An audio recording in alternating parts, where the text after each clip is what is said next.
अस्सलाम वालेकुम। I am doctor Mohammad Zaitai. Welcome to my YouTube channel. तो आज की इस वीडियो के अंदर हम ओए नी के बारे में डिस्कस करेंगे, ऑस्टियो आर्थराइटिस ऑफ नी।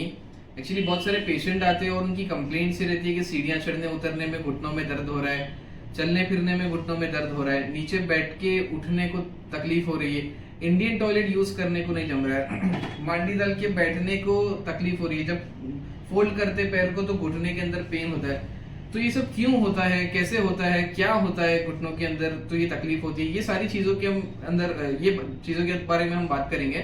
तो ओए नी, ऑस्टियोआर्थराइटिस ऑफ नी के बारे में हम बात करेंगे। तो उसके अंदर होता क्या है, जैसे कि ये घुटना है, तो घुटने के अंदर ये ऊपर का बड़ा बोन है और नीचे का बड़ा बोन है, फीमर है और टिबिया है। अब इसके बीच में जो है कार्टिलेज होते हैं और फिर कैप्सूल होता है। तो एज के हिसाब से क्या होता है, डीजेनरेटिव चेंजेस होते हैं। आम भाषा में बोले तो वो कम हो जाता है, जैसे कि जो लिक्विड वगैरह है वो गूदा जो है अंदर दोनों घुटनों के बीच में वो कम हो जाता है। तो वो कम होने की वजह से आप जब खड़े होते हो, खड़े होने के बाद में नी जॉइंट जो है वो वेट बेरिंग जॉइंट है, बॉडी का वेट नी जॉइंट के ऊपर आता है। तो ऊपर की हड्डी और नीचे की हड्डी आपस में घिसने लगती है। तो इसकी वजह से डीजेनरेटिव चेंजेस होते हैं। घिसने की वजह से कभी आवाज आएगी, कभी आपको दुखेगा, कभी स्टिफनेस, ये सारी चीजें होंगी। इसको इन शॉर्ट ऑस्टियोआर्थराइटिस बोलते हैं। अब मैं आपको समझाता हूँ कि ये क्यों होता है, किन लोगों के अंदर होता है। जैसे कि दो फैक्टर्स है, प्राइमरी कॉज, दो कॉजेस है, प्राइमरी कॉज है और सेकेंडरी कॉज है। प्राइमरी कॉज के अंदर क्या होता है, जैसे कि 50 साल के ऊपर के लोगों के अंदर होता है ज्यादा करके, 50 इयर्स क्रॉस कर दिए तो ये ऑटोमेटिकली बॉडी के अंदर चेंजेस चालू हो जाते हैं, तो उन्हीं के अंदर ये ज्यादा करके पाया जाता है। और दूसरा ओबेसिटी के अंदर, अगर पेशेंट का वेट ज्यादा है तो वेट ज्यादा होने की वजह से जब वो खड़ा होता है, वेट बेरिंग जॉइंट वापस से नी जॉइंट, तो उसकी वजह से भी ऑस्टियोआर्थराइटिस ऑफ नी होता है। सेकेंडरी कॉज मतलब जैसे कि रूमेटॉइड आर्थराइटिस हो गया, आपको तकलीफ है आर्थराइटिस की, उसकी वजह से फिर वो होता है। और दूसरा, नी के अंदर कोई ट्रॉमा हो गया, इंजरी हो गई, आप रास्ते पे चल रहे थे, रोड ट्रैफिक एक्सीडेंट हो गया, आपको लग गया घुटने के अंदर, स्वेलिंग आ गई और उसकी वजह से फिर आपका रिहेबिलिटेशन बराबर नहीं हुआ, तो वापस से फिर वो इट लीड्स टू ओए नी।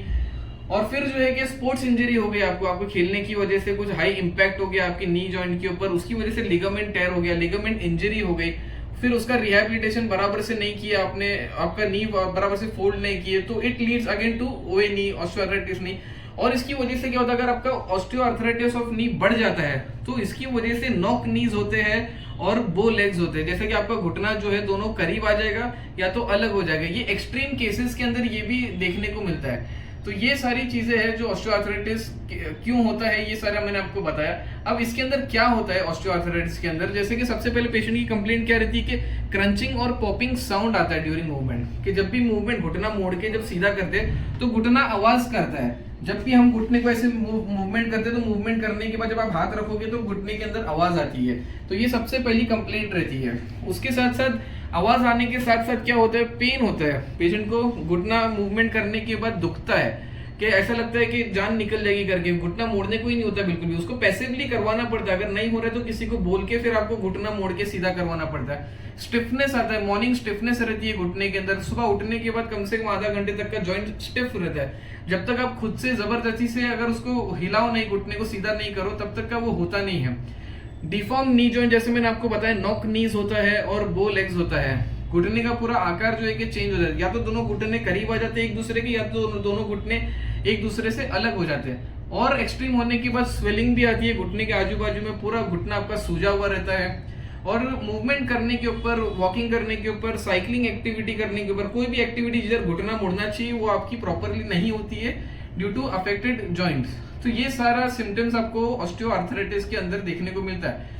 जैसे कि ये सिम्टम्स है, अगर अमेरिकन सोसाइटी के हिसाब से अगर ये जो सिम्टम्स है, ये 6 सिम्टम्स में से अगर कोई 3 सिम्टम्स भी आपके पॉजिटिव पाए जाते हैं, जैसे कि सिर्फ 3 ही चीजें हो रही है, जैसे पेन हो रहा है आपको मूवमेंट के अंदर, आवाज आ रही है आपको, क्रंचिंग साउंड आ रहा है आपको, क्रिपाइटिस हो रहा है, और तीसरा आपको स्टिफनेस हो रहा है, अगर 3 ही कंप्लेंट है तो भी हम इसको ओए नी डिक्लेयर कर सकते हैं।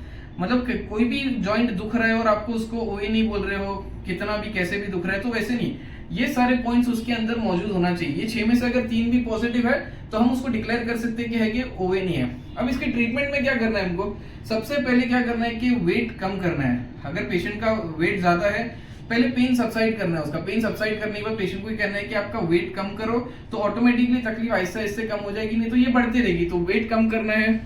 और अगर चलने फिरने बिल्कुल ही नहीं हो रहा है तो उसको नी कैप देना है आपको, या फिर आपको उसको वॉकर देना है, क्रच देना है चलने के लिए, रेस्ट देना है, उनको क्रायोथेरेपी के लिए एडवाइस करना है, इनिशियली पेन किलर्स के लिए एडवाइस करना है, NSAIDs देना है और एक्सरसाइजेस बतानी है।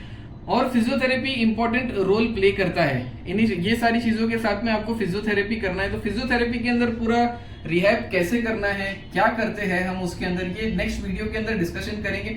फिजियोथेरेपी इन शॉर्ट में आपको बता दो क्या करते हैं हम लोग। जो घुटने के ऊपर जो प्रेशर आ रहा है तो हम लोग क्या करते हैं, नी जॉइंट के अराउंड जितने भी मसल्स है उसको स्ट्रेंथन करते हैं, उसकी ताकत को बढ़ाने के लिए एक्सरसाइजेस करते हैं। तो घुटने के अराउंड जितने मसल्स है अगर उसके अंदर ताकत बढ़ जाती है तो घुटने के ऊपर फिर प्रेशर कम आता है। जब भी आप खड़े होते हो, चलते हो, तो वो मसल ज्यादा से ज्यादा वेट आपका ले लेते हैं, तो जो हड्डियों के ऊपर जो प्रेशर है वो कम हो जाता है ऑटोमेटिकली।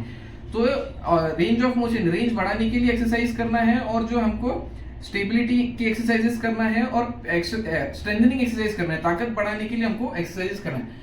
ये सब करने के बाद भी एकदम एक्सट्रीम केस हो गया तो एकदम लास्ट स्टेज के ऊपर फिर हम TKR करते हैं, टोटल नी रिप्लेसमेंट करते हैं। तो यहाँ तक हमको जाना नहीं है। ये उन पेशेंट्स के अंदर करते हैं जिनको FFD वगैरह हो जाता है। जैसा पेशेंट का पैर है स्टार्टिंग में पूरा मुड़ता था, एक्सरसाइज वगैरह सब बंद कर दिए, पेशेंट क्या करते हैं, पेन जब पेशेंट को होता है तो पेन की वजह से पेशेंट घुटने को मोड़ता नहीं है। अब जब घुटने को नहीं मोड़ता है तो आहिस्ते आहिस्ते करके घुटना रेस्ट्रिक्ट हो जाता है और घुटने का जो रेंज है वो कम हो जाता है। तो पहले जो पूरा मोड़ता था अब वो सिर्फ इतना ही मोड़ रहा है, तो उसको FFD बोलते हैं, फिक्स्ड फ्लेक्शन डिफॉर्मिटी। अब इसके आगे घुटना मोड़ ही नहीं रहा है क्योंकि पूरा जॉइंट आपका लॉक हो गया है। तो इसके अंदर हम जो है कि सर्जरी करके उसको ओपन अप करते हैं ताकि घुटना आपका पूरा मुड़े।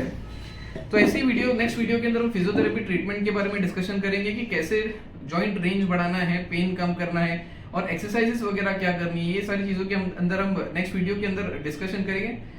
तो ऐसे इन्फॉर्मेटिव वीडियो के लिए आप हमारे चैनल के साथ जुड़े रहिए और ज्यादा से ज्यादा इसको शेयर कीजिए, लोगों तक पहुंचाइए ताकि लोगों को पता चले कि किस तरीके से हमारे को ट्रीटमेंट करना है, कैसे OA किसको बोलते हैं, क्या करते हैं। ऐसे इन्फॉर्मेटिव वीडियो के लिए हमारे चैनल को लाइक कीजिए, सब्सक्राइब कीजिए और आपके रिलेटिव्स है, फ्रेंड्स है, ज्यादा से ज्यादा लोगों तक इसको पहुंचाइए।